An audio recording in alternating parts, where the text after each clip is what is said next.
दिल्ली को जल्द मिल सकता है नया डिप्टी सीएम। ज़राए के हवाले से ये बड़ी खबर है।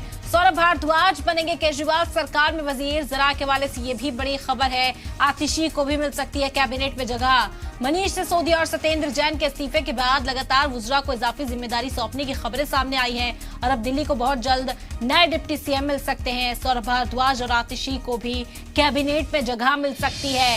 इस वक्त की सबसे बड़ी खबर दिल्ली से आप तक पहुंचा रहे हैं आम आदमी पार्टी को लेकर। बता दें कि सत्येंद्र जैन और मनीष सिसोदिया ने अपना इस्तीफा सौंपा अरविंद केजरीवाल को, जिसके बाद जो उनके ओहदों की जिम्मेदारी है वो भी इजाफी चार्ज के तौर पर सौंपी गई है कुछ वजीरों को। लेकिन इस पर जो फाइनल फैसला है उस पर चर्चा यहाँ तेज है। ज़राए के हवाले से ये बड़ी खबर है कि बहुत जल्द दिल्ली को नया डिप्टी सीएम मिल सकता है। इसके अलावा बता दें कि सौरभ भारद्वाज और आतिशी को कैबिनेट में जगह दी जा सकती है। सौरभ भारद्वाज केजरीवाल सरकार में वजीर बनाए जा सकते हैं। इसके अलावा आतिशी को भी कैबिनेट में शामिल किया जा सकता है।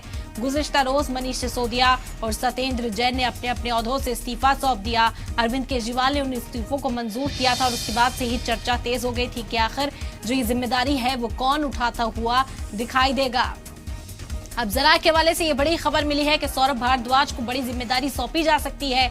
इसके अलावा आतिशी को भी कैबिनेट में जगह दी जा सकती है। लगातार कई नामों पर चर्चा इस दौरान की जा रही है। फाइनेंस मिनिस्ट्री मनीष सिसोदिया के पास थी, एजुकेशन मिनिस्ट्री मनीष सिसोदिया के पास, तो जो इजाफी चार्ज है फिलहाल गोपाल राय को सौंपा गया, लेकिन अब उस पर जो फाइनल फैसला है वो लेना है। और ज़राए के हवाले से यही खबर कि सौरभ भारद्वाज को शामिल किया जा सकता है कैबिनेट के अंदर। इसके अलावा आतिशी को भी कैबिनेट में जगह मिल सकती है। इस वक्त की बड़ी खबर आम आदमी पार्टी की हवाले से आप तक पहुंचा रहे हैं। ये बड़ी खबर है कि अरविंद केजरीवाल के कैबिनेट में अब जगह यहां मिल सकती है।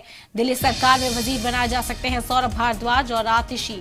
बड़ी खबर ज़राए के हवाले से, बहुत जल्द दिल्ली को नया डिप्टी सीएम मिल सकता है। मनीष सिसोदिया को हिरासत में लिया गया।